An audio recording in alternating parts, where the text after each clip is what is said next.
Allahumma amin.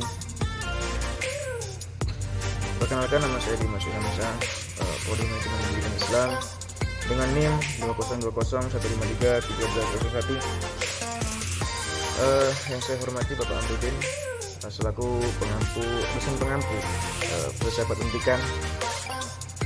Baiklah, guna misi saya membuat video kali ini yakni memenuhi tugas saya, kewajiban saya yakni sebagai mahasiswa. Tugas yang berjudul Sejarah Filsafat, Eksistensialisme dan Pragmatisme. Dalam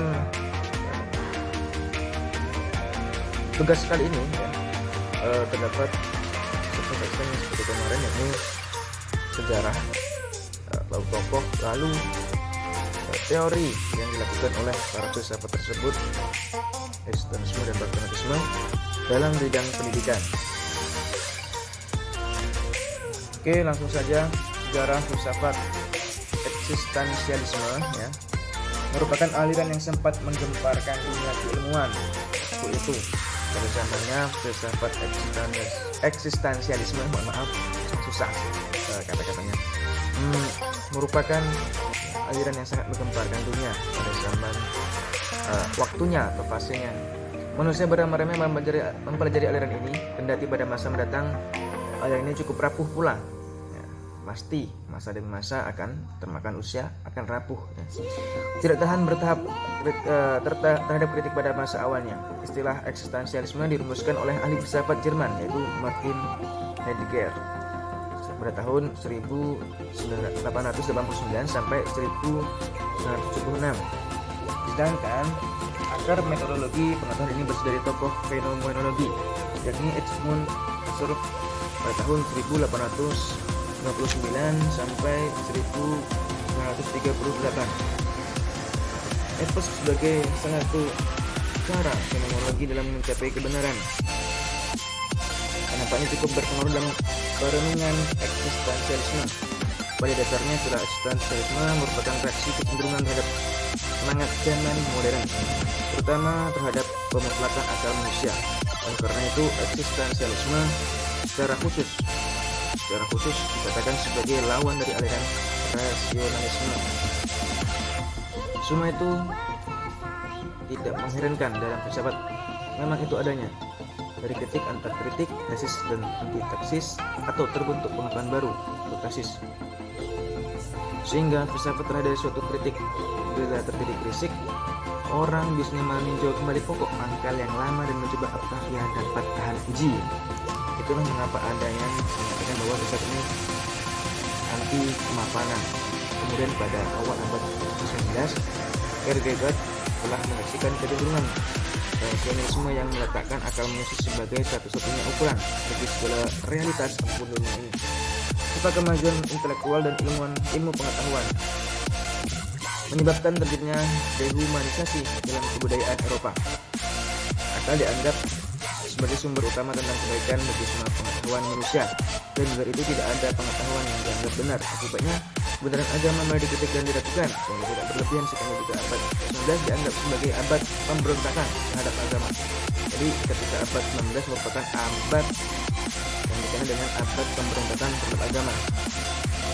Dan pada masa ini banyak orang yang memiliki kecenderungan mempertahankan kepercayaan agamanya. Jadi tadi sejarah singkat tentang eksistensialisme, filsafat eksistensialisme ya. Selanjutnya para tokoh eksistensialisme, yaitu yang pertama ada Jean-Paul Sartre. Saya hanya memaparkan sedikit. Beliau lahir pada tahun 1905 sampai 1980. Oke, selanjutnya ada Søren Ibe Kierkegaard. Beliau lahir di Denmark pada tanggal 5 Mei 1813. Ini teorinya, menurut beliau, eksistensi manusia bukanlah sesuatu yang statis, tetapi sangat senantiasa. Manusia selalu bergerak dengan kemungkinan menuju suatu kenyataan, yaitu cita-cita yang menuju kenyataan di kehidupannya. Selanjutnya tokohnya yaitu Martin Heidegger. Beliau lahir di Jerman pada tanggal 26 September 1889 dan meninggal pada tahun 1976. Selanjutnya ada Carl Jaspers, ya. Carla Jaspers. Beliau lahir pada tahun 1883 dan meninggal 1969. Ya. Menurut beliau, memandang filsafat dengan tujuan mengembalikan manusia pada dirinya sendiri. Ini menurut Carla Jaspers. Selanjutnya yang nomor 5, yang terakhir, yaitu Paul Tillich. Beliau lahir pada tanggal 20 Agustus pada tahun 1886. Nah, dia dikenal dengan tokoh Kristen dan dapat mendapatkan setelah menerbitkan sebuah kerangkaian buku yang menguraikan eksistensinya yang hanya khusus dengan teologi Kristen. Ini menurut Paul Tillich, tokoh Kristen ya. Jadi itu tadi tokoh-tokohnya. Jika ada yang lebih paham ya, karena saya juga keterbatasan, jadi pengetahuan ya, tolong langsung kasih saran dengan saya. Konsep pendidikan filsafat eksistensialisme yaitu konsepnya belajar dan mengajar dalam pandangan eksistensialisme kembali menurut pada teori dialog Martin Buber. Dialog yaitu percakapan antara beberapa di mana setiap orang menyampaikan materi kepada yang lainnya. Sementara menurut Buber adalah percakapan antara aku dan engkau yang merupakan pendidikan yang bersandar pada kepercayaan antar individu. Kepercayaan yang harus guru peroleh melalui integritas dan keterampilannya.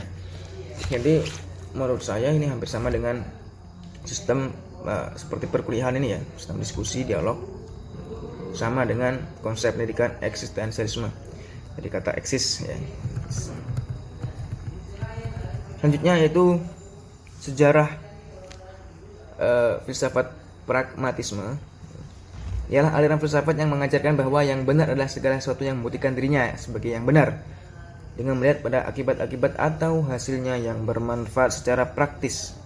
Itu menurut pengertian ya pragmatisme. Dengan demikian, bukan kebenaran objektif dari pengetahuan yang penting, melainkan bagaimana kegunaan praktis dari pengetahuan kepada individu-individu. Dasar dari pragmatisme adalah logika pengamatan. Dasarnya logika pengamatan. Oke. Ini pragmatisme ya. Di mana apa yang ditampilkan pada manusia dalam dunia nyata merupakan fakta-fakta individual, konkret dan terpisah satu sama lain. Jadi memang sudah konkret ya, nyata adanya dan dibenarkan. Aliran ini terutama berkembang di Amerika Serikat, walau pada awal berkembangnya sempat juga berkembang ke Inggris, Perancis dan Jerman. William James adalah orang yang memperkenalkan gagasan-gagasan dari aliran ini ke seluruh dunia. William James dikenal juga secara luas dalam bidang psikologi. Filsuf awal lain yang terkemuka dari pragmatisme adalah John Dewey. Selain sebagai filsuf, Dewey juga dikenal sebagai kritikus sosial dan pemikir dalam bidang pendidikan. Secara etimologis, kata pragmatisme berasal dari kata bahasa Yunani pragmatikos yang berarti cakap dan berpengalaman dalam urusan hukum, dagang dan perkara negara. Istilah pragmatisme disampaikan pertama kali oleh Charles Peirce pada bulan Januari tahun 1876 dalam artikelnya yang berjudul How to Make Our Ideas Clear. Itu tadi sejarah singkat dari pragmatisme. Selanjutnya ada para tokoh pragmatisme. Yang pertama ada Charles Henry Peirce yang tadi ya, membuat buku ya, membuat artikel ya, yang berjudul How to Make Our Ideas Clear ya. How to Make Our Ideas Clear. Itu artikelnya. Para tokoh yang pertama ialah Charles Henry Peirce, menyatakan bahwa sesuatu dikatakan berpengaruh bila memang memuat hasil yang praktis. Itu menurut dia. Yang kedua ada tadi William James yang memperkenalkan di Amerika Serikat. Menurut dia ya, pragmatisme adalah realitas sebagaimana yang kita ketahui, dan menurut pendapatnya pragmatisme adalah filsafat praktis karena ia memberikan kontrol untuk bertindak bagi kebutuhan, harapan dan keyakinan manusia untuk sebagian dari masa depannya. Yang nomor 3 ada John Dewey. John Dewey mengatakan bahwa tugas filsafat adalah memberikan pengarahan bagi perbuatan nyata.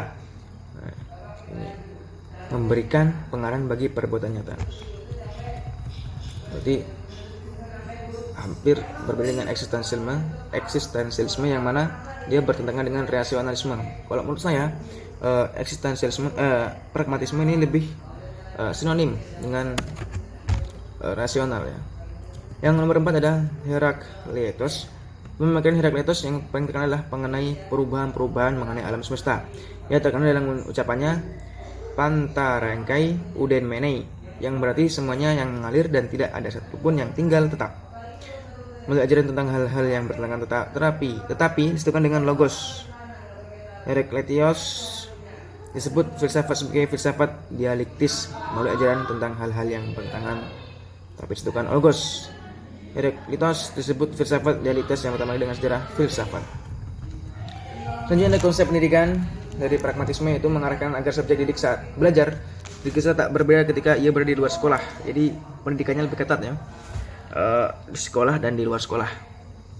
Oleh karenanya kehidupan di sekolah selalu disadari sebagai bagian dari pengalaman hidup, bukan bagian dari persiapan untuk menjalani hidup.